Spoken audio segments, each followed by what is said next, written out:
A young woman vanished after a night out in downtown Missoula, last seen walking with an ex-boyfriend whose history with her included years of escalating violence, controlling behavior, and conflicting stories about their final hours together.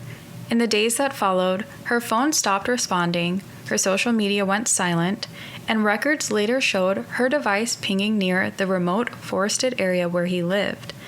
As investigators uncovered shifting accounts, broken evidence, and a trail of past assaults, searches of his property revealed blood traces and firearms he was legally barred from possessing, yet no definitive proof of her fate. Despite a prolonged investigation that ultimately stalled, she was never found, and the case moved into a no-body homicide inquiry centered on the last person seen with her.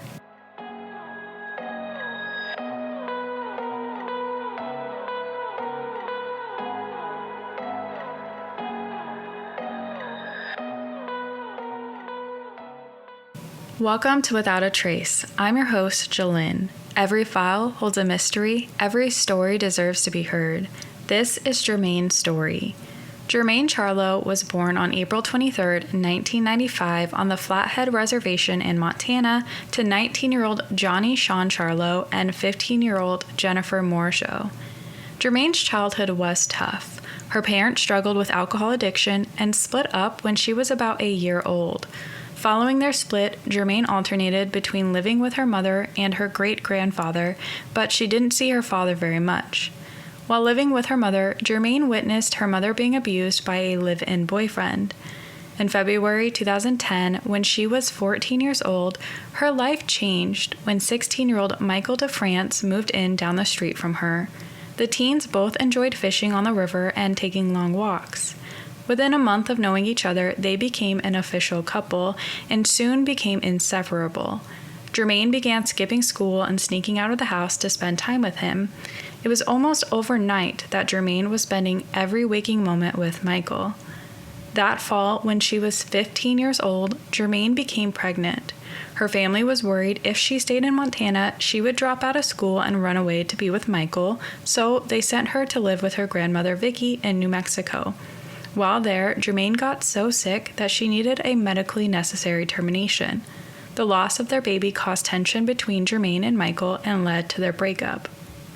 Over time, Jermain began missing her family in Montana, so in 2012, she moved back and split her time between her great-grandfather's home on the reservation and her mother's new home 40 miles away. Despite her family's disapproval, when she was 16 years old, Jermain got back with Michael. She began spending most of her nights in a camper on the DeFrance's property. Then, in April 2013, just 2 weeks shy of her 18th birthday, her family received a harrowing call. Jermain called her Aunt Valinda and said Michael had hit her. Late at night on April 13th, police were called to the DeFrance's property for help. By the time a deputy arrived, it was just after midnight on April 14th. The deputy found Jermain outside and injured. Nearby, 2 tribal police officers were detaining Michael. Jermain told the deputy that she had plans to meet Michael in Missoula for a trip to Walmart followed by dinner, but she decided to stay home instead. Michael returned home furious, saying he had to wait over an hour for her to meet him and she didn't even show. According to Jermain, she grabbed her belongings and told Michael she was going to her great-grandfather's house, but as she tried to leave, Michael attacked her from behind. He shoved her onto the hood of his van, pinned her down, punched her in the ear, the temple, and the cheekbone, and then spit in her face and told her she was horrible. After taking her statement, the deputy photographed her face, which showed bruising on her cheekbone and along her temple. Michael admitted to hitting Jermain with an open hand, then twice more with his fist. Officers took photos of Michael's hands, showing swollen knuckles on his right hand. The deputy arrested Michael and charged him with misdemeanor partner or family member assault, Montana's equivalent to misdemeanor domestic violence. Michael spent the night in jail. On April 23rd, her 18th birthday, Jermain took all of her things from her mom's house and officially moved back in with Michael. Less than a month later, on May 6th, Michael pled guilty to assaulting Jermain. He was sentenced to 1 day in jail with credit for time served. He was ordered to complete 40 hours of counseling through a domestic violence counseling program. According to Jermain's family, Michael had 1 year to complete the 40 hours of counseling. He was also prohibited from possessing firearms. Michael wasn't happy about the outcome. He was frustrated that he had to take time off of work to go to the counseling sessions, and he put all of the blame on Jermain. Despite the violence, Jermain and Michael remained together. A few months later, Michael left town to work as a seasonal firefighter. Jermain was lonely living in the camper by herself, so she began posting vlogs on YouTube. In September 2013, Jermain posted a vlog that gave some insight into her life. In the video, she explained, quote, "I do have a boyfriend, that's where I live, my parents aren't happy about who I'm living with, and my family isn't happy at all." Later in the video, she described herself as a lazy-ass bitch that is supposed to be a housewife. Her family was shocked because that wasn't the Jermain they knew. From the time she was a little kid, Jermain had the best personality. She was very outgoing and resilient. She was also very hardworking, talented, and resourceful, and she was an amazing artist. One project she was known for was crocheting grocery bags to try to save the environment. She was also extremely ambitious, with a dream to attend the Institute of American Indian Arts in New Mexico. When Jermain was 18 years old and a senior in high school, she got pregnant again. 2 weeks before their first child was born, there was another altercation and Michael was arrested for assault. There isn't publicly available information on the outcome of this arrest. On July 11, 2014, Jermain gave birth to her and Michael's first son. In December 2015, they welcomed their second son. Jermain's world revolved around her sons. She was very outdoorsy and loved to be by the river fishing. She wanted to teach her sons all about fishing and hunting. The next few years, Jermain and Michael's relationship was tumultuous. The violence continued, the couple was constantly arguing, and their relationship was in a cycle of on again, off again. Jermain didn't want her sons to grow up watching their father hurt their mother. She wanted the cycle of abuse to end with her. She began speaking up when the abuse happened. One deputy on the reservation recalls being called out to their residence at least 3 times for domestic violence. Despite her calls for help, Michael was not being charged with domestic violence. Jermain decided to try something different, and in May 2017, she took to social media to tell everyone the truth about her relationship. On May 15, 2017, Jermain wrote on Facebook saying Michael had been using their kids to blackmail her into staying with him, saying if she leaves, he will make sure she can't see them anymore. She described an incident where she turned down a goodbye kiss when Michael was leaving for work, so he threw her against a pull-up bar and strangled her. Later that month, she left the relationship for good. As Jermain started to create a life without Michael, things seemed to get worse for her. According to her aunt Danny, Michael still wanted Jermain to do as he said. He was extremely controlling, and she had to walk on eggshells around what he wanted. On May 30th, not long after they broke up, the pair went to a concert together. After the concert, things got really bad. Michael allegedly pushed Jermain out of a moving vehicle on the interstate. Someone called the police after seeing Jermain walking down the interstate around midnight. The next day, on June 1st, Michael was charged with another count of misdemeanor partner or family member assault. According to court records, Michael wasn't arrested. He was just sent a notice to appear in court. A second conviction could land him in jail for up to 1 year and fine him up to $1,000. Michael pled not guilty and was scheduled for a jury trial. However, on August 31st, for a reason not released to the public, the prosecutor dismissed Michael's charge. 3 weeks later, possibly as a way to get back at her, Michael began a heated custody battle over their sons. He hired an attorney, but due to her limited resources, Jermain couldn't afford one and represented herself. On October 23, 2017, a judge awarded residential custody to Michael, meaning his address would be the children's primary residence for things like school enrollment and health insurance. This meant he had primary decision-making authority over them because they were considered to be living with him and just visiting Jermain. Jermain had the boys every Monday through Wednesday as well as every other weekend. Despite having physical custody of the children more than Michael, she was also ordered to pay him $800 a month in child support. The parenting plan was stressful for Jermain, and her family noticed a change in her behavior. She wasn't working at the time, but had to find a way to pay the child support, as she believed if she didn't, Michael would use that as an excuse to keep the children from her. The stress was too much for her, and she made an attempt on her life. By early 2018, things were looking up.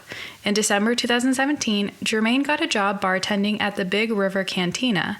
That same month, Michael announced his engagement to a new woman, Cheyenne. Jermain was busy with her own life and had begun dating other people. In May 2018, she started dating Jacob, a man 4 years her senior whom she met on a dating app. She wouldn't tell people Jacob's name, but she did tell them how much better he treated her than Michael. Her family saw how much better Jacob was and described him as being infatuated with Jermain. On June 18, 2018, she was set to start training to become a firefighter, but just 3 nights prior, things took a turn for the worse.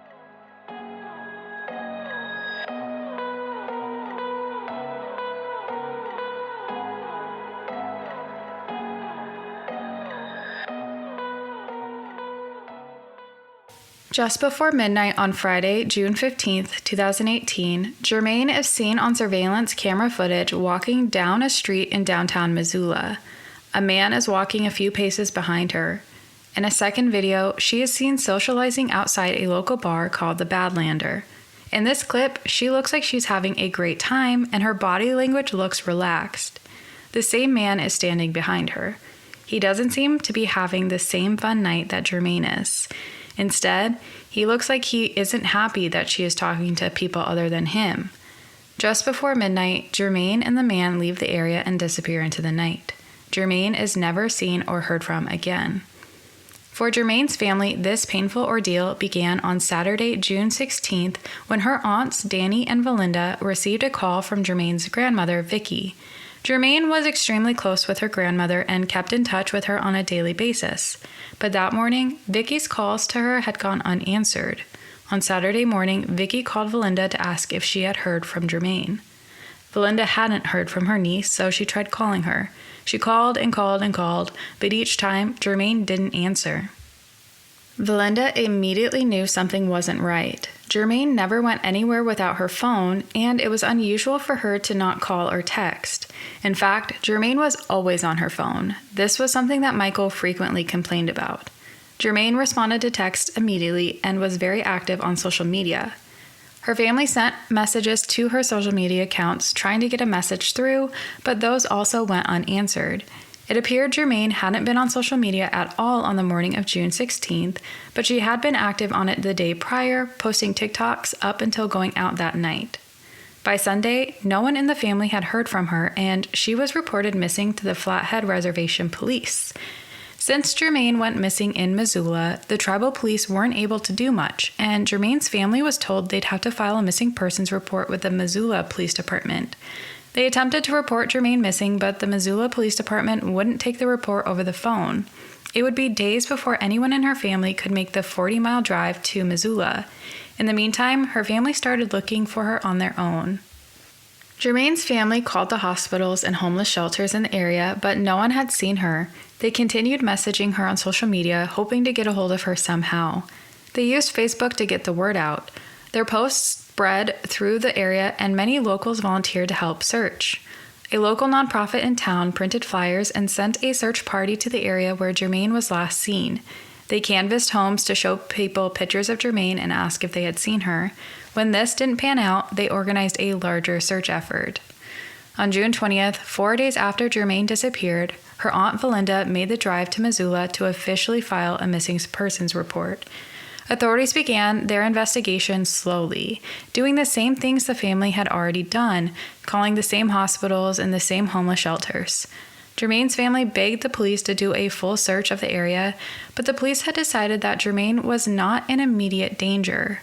Jermain's case sat on the shelf until June 26th, 10 days after she was last seen, when Detective Guy Baker with the Missoula Police Department returned from vacation and volunteered to take over the case.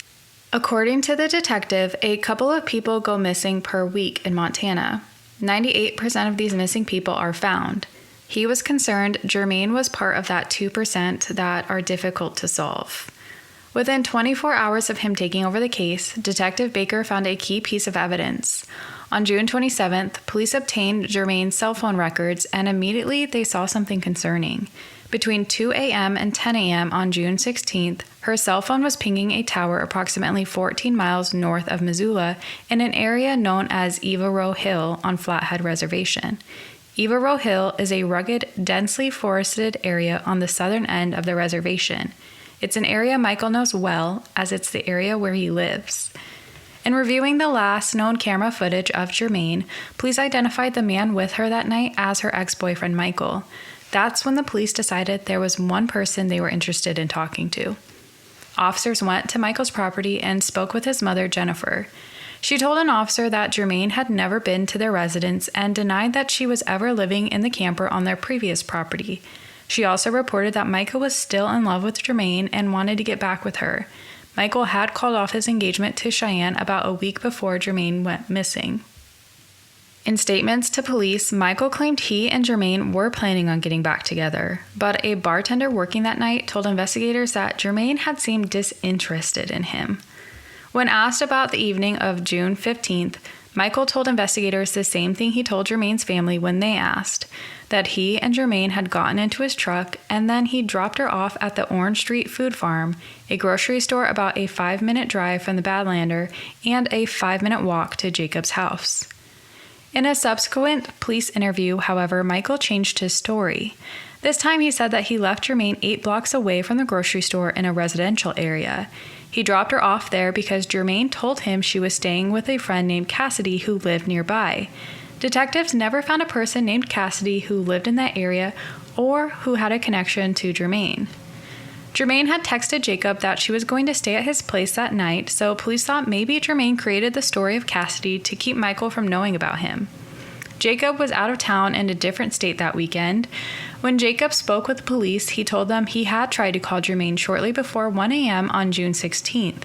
He explained the call rang several times and then went to voicemail, so he thought someone purposely ended the call. According to authorities, phone records confirmed that the call was manually silenced by someone. Jacob also told police about the day before Jermain disappeared.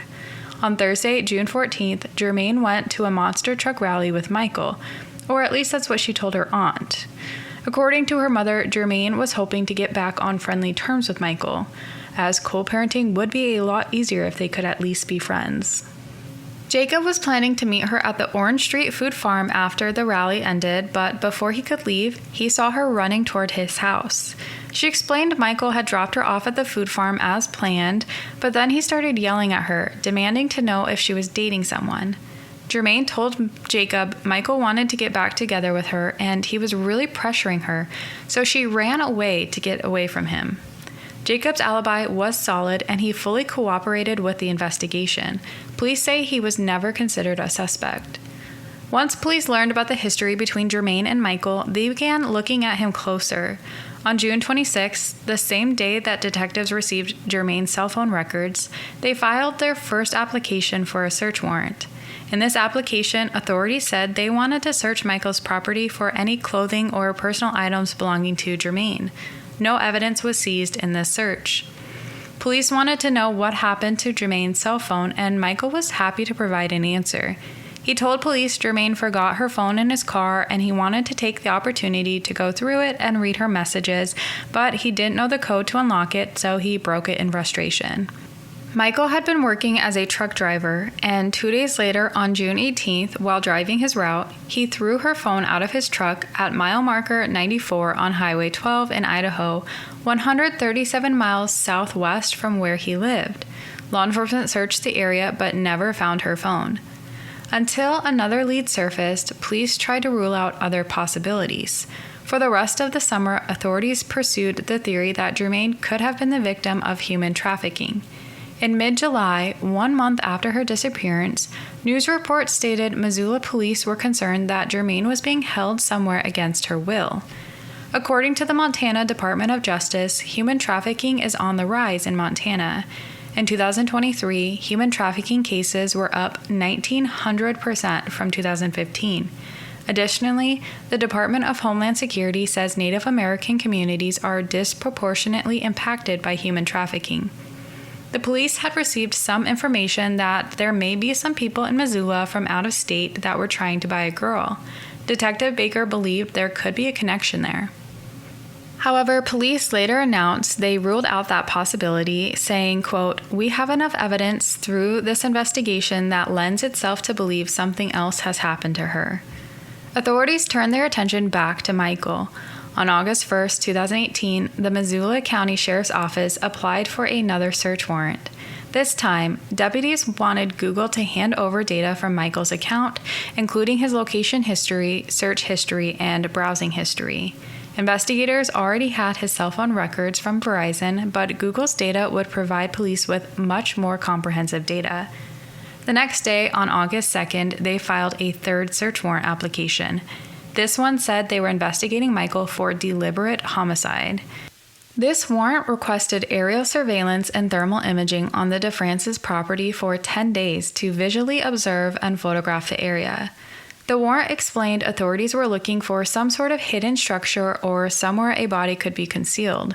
They believed at some point in the next 10 days, Michael was likely to move or conceal evidence related to the homicide. The warrant was approved, but there are no public documents describing what evidence was collected.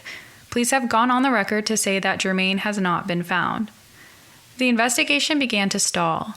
Meanwhile, Michael still had custody of his and Jermain's children. Once the investigation began focusing on him, he stopped allowing his sons to see Jermain's family. He also got back with his previous fiancée, Cheyenne. Despite the stalled investigation, Detective Baker was gearing up for a big search.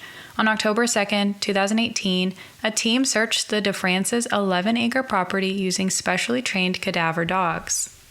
According to Detective Baker, authorities located blood on multiple items of personal clothing and inside a location that could reasonably explain what happened to Jermain.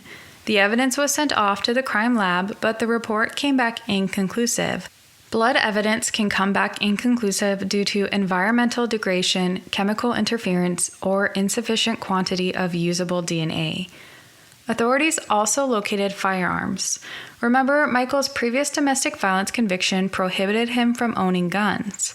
When Detective Baker asked Michael directly, quote, "You know you're not supposed to have guns, right?" Michael responded, quote, "I was never clear on that." As police searched Michael's property, Jermain's family was busy putting up a billboard with her photo and Detective Baker's phone number. The location of this billboard was very strategic on their part. They put it on Highway 19, along a part Michael had to take every time he went to Missoula. Her family hoped whenever Michael drove by with their two sons, they would remember their mom. Once again, Jermain's case stalled. On the first anniversary of her disappearance, her tribe offered a $10,000 reward for information leading to an arrest in her case. No tips came in. In March 2021, her friends and family held a protest outside the Missoula Police Department demanding justice for Jermain. Later that year, on the third anniversary of her disappearance, the reward was up to $15,000. On July 28, 2021, federal prosecutors played a card they had been keeping up their sleeve. They filed an indictment against Michael for 4 gun crimes related to the guns they found in his residence in 2018. On August 3rd, Jermain's family members and supporters filled the courtroom as Michael pled not guilty. On May 1st, 2023, he was found guilty on all charges, and on September 21st, he was sentenced to 21 months in prison and 3 years of supervised release. Michael appealed this federal conviction. On December 30th, 2024, the U.S. Court of Appeals for the Ninth Circuit ruled that the Montana statute Michael was prosecuted under does not meet the requirements for the federal law, which makes it illegal for anyone convicted of a misdemeanor crime of domestic violence to possess firearms. The decision came down to differing definitions. Michael himself admitted to physically assaulting Jermain, yet the judges said Supreme Court precedent blocked them from considering the facts of the case. Instead, they had to focus solely on the definition of bodily injury. The federal definition requires physical force, whereas Montana's misdemeanor partner or family member assault includes emotional violence. This means, while it's unlikely, it is possible for someone to be convicted of Montana's misdemeanor partner or family member assault for verbal or emotional abuse, which would not meet the federal criteria for physical force. Therefore, anyone convicted under Montana's misdemeanor partner or family member assault cannot be prevented from gun possession under the federal law. Michael's federal conviction was reversed, and today he remains free. Michael still has sole custody of his and Jermain's sons, and Jermain's family has not been able to see them. Cheyenne, the woman Michael was engaged to both before and after Jermain disappeared, shared on Instagram that she left her abusive relationship with Michael. In 2024, she wrote, quote, "Today marks 3 years. 3 years since we said see you later to our home. 3 years since I finally walked away from you for my own safety and our children."